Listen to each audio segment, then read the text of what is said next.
And to discuss it further, we are joined by our guest, Dr. Atul Rane, former MD and CEO BrahMos Aerospace. Sir, a very warm welcome to the broadcast. First of all, to begin with, India's defense technology is evolving with each passing day, and that became quite evident after Operation Sindoor. I was discussing it with my colleague, my correspondent as well. The world today knows about India's defense potential, isn't it? And it was a clear message in a way to global defense markets. First of all, a wonderful thank you for having me here. And the Operation Sindoor was a wonderful stage, a stage where the defense R&D of India were able to showcase what they have been doing and what they can do and what they will do in the future. Yes, a message has been sent to the world that India is slowly becoming a power of production and self-reliance. Definitely, and sir, today India exports to 100 countries the defense equipments. How do you react to that? Once it was importer, but now it's becoming exporter, and with each passing day, the demand for India's defense exports is actually growing. What's happened is slowly our defense industries have grown over the years. They started off as supply chains of the larger defense industry of the world, but then our own R&D grew. Our own weapon systems have been created, DRDO and HAL for the aircraft, and we managed to break through with the large contract with the Philippines in 2022. Which was a path-breaking contract in a way, but that just opened the door immediately. That yes, Indian defense industry is here and we are ready to export. After that, there have been a lot of companies who have been picking up orders, some as equivalent and large as what BrahMos got from the Philippines. But now, with what has happened in Operation Sindoor, though of course officially we don't have exactly what weapon or what vector was used for what purpose. But yes, it's a message to the world that we are here and we are ready to export, which is everyone knows. And the door is now wide open for us. We just have to move forward and walk through it. Yeah, definitely. And sir, in a way, it is also generating more employment and giving more opportunities to private sectors also to join the bandwagon. Yes, of course. In the earlier days, the reliance was on the public sector units, the DPSUs. But over the years, all of us have understood that there is a booming defense industry. We just talked about VEM doing the fuselage for the AMCA. They're also a vendor or a industry partner for BrahMos, and each big industry MSME, they have grown and they've started working in the defense industry, which means more and more people on board with this. And I must tell you one very interesting thing. Please. With the booming news about the defense R&D and manufacturing in our country having gone up, people are returning back from abroad to join this bandwagon. Startups and individuals all are coming back into India saying, we want to be part of it and we want to join in with this. That's a wonderful, wonderful news. Indeed, and that itself shows, how the defense industry in India is actually growing with a rapid pace.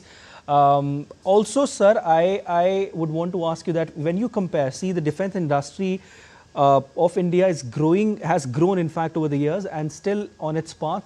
And soon India will become one of the biggest exporters of defense equipments.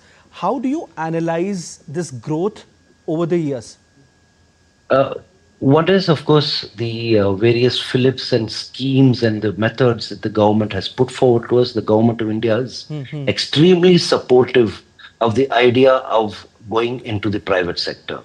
In fact, just a year and a half or 2 years back now, in the budget, they said that 25% of the defense budget, in R&D budget, will be offset for the defense industry to use. Well, everyone is looking at these things, and there are many more methods which are going on. And there is a huge push from the government. There's a huge push from within the industry to help each other and work together. There was a time when BrahMos started saying that we would prefer if the industry is ready to work with MSMEs and the defense private industry. But then there are certain areas of development of a system which has to stay within the PSU. But the industries have grown, they're waking up to the challenge, but then there are many more challenges. We may be able to manufacture, but can we manufacture in bulk? Can we do a surge in manufacturing? This is a little area of concern which we need to address and look at very carefully. And all of us would be sitting together at some moment of time, at every moment of time, trying to see what is it that we can move forward to get that surge in production and how we can get it back into Atmanirbharta, because importing even raw materials is going to be a no-no in the future. Definitely, and the vision of Atmanirbhar Bharat stands strong here when it comes to indigenously manufactured defense equipments, and when it comes to exporting them as well, and with growing demands of India's defense equipments. How do you realize that? True. How do you react to it, sir? You see, the geopolitics of the current situation and of the future is going to be such that we cannot, no nation can actually depend on another nation for help. It's going to reach that stage someday. You might have tacit help from here and there, but when you're looking at weaponry, full-scale weaponry, we may not be able to garner that sort of support. If we do, well and good, but we should not be expecting that we will be able to go ahead and get things from outside to for our armed forces. The armed forces themselves have now started showing so much of acceptance to indigenous technologies. They've started accepting it and saying that yes, it works, and we accept that it is as good as any of the imported stuff, and that is another push towards our Atmanirbharta. Indeed, I so agree with you on this. Also, sir, India signed, $100 million deal with the Philippines for BrahMos supersonic cruise missiles this month. You are former MD and CEO BrahMos Aerospace. Another star in India's defense exports. How do you agree with do you agree with me on this? Yeah, the world has been looking at how we are going ahead with the Philippines, and it's just the first step which BrahMos has made. And once we are able to finally finish executing all the pieces of the contracts, the world is just going to, and also what has happened very recently in the past 1 month, that I'm sure and I know there's a huge line of people waiting, not just for BrahMos, for the Akash, for the other weapons which have been used, the other weapons which we are making. There is no doubt that the initial contracts and the subsequent contracts are just creating a much more awareness and interest in the Indian defense systems. All right. I was just coming to that, what you just said, sir. Can you just explain it, in details? This deal is not just a deal for BrahMos, like you were just mentioning. It actually opens pathways for Bharat when it comes to defense exports. And there is a huge, like you just mentioned, there is a long line, not just for BrahMos, but for other equipments as well. How do you see it? Let me put it in a little subtly, a little bit different way. Please.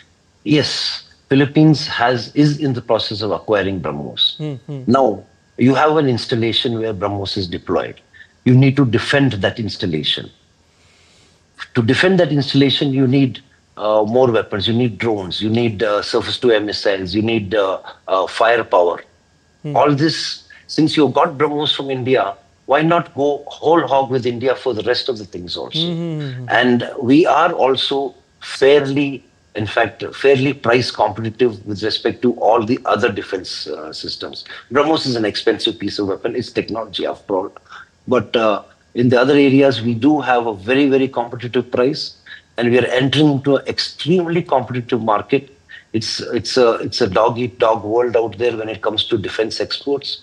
We'll have to really pull up our socks, work hard as a nation to make sure that we support each other. It's not that one company sells and doesn't let the other person know that I'm selling. We need to tell each other that I've got a foothold here, and why don't you also join in, and let's offer a few things together. We may have to create defense export consortiums, not just defense manufacturing consortiums, but maybe export consortiums too. Definitely. Uh, I so agree with you, sir. It was a wonderful conversation with you. Thank you so much for coming on the broadcast. And the bottom line here is that it's not just the deal for BrahMos, it's also opening new channels, new pathways for India's other defense equipments. And there are number of people who are standing in line, seeing the fact that how India's defense equipments are being manufactured indigenously and how they perform, when the need be. Thank you so much, sir, for joining in on the broadcast. Thank you for having me. Thanks a lot. It's an honor.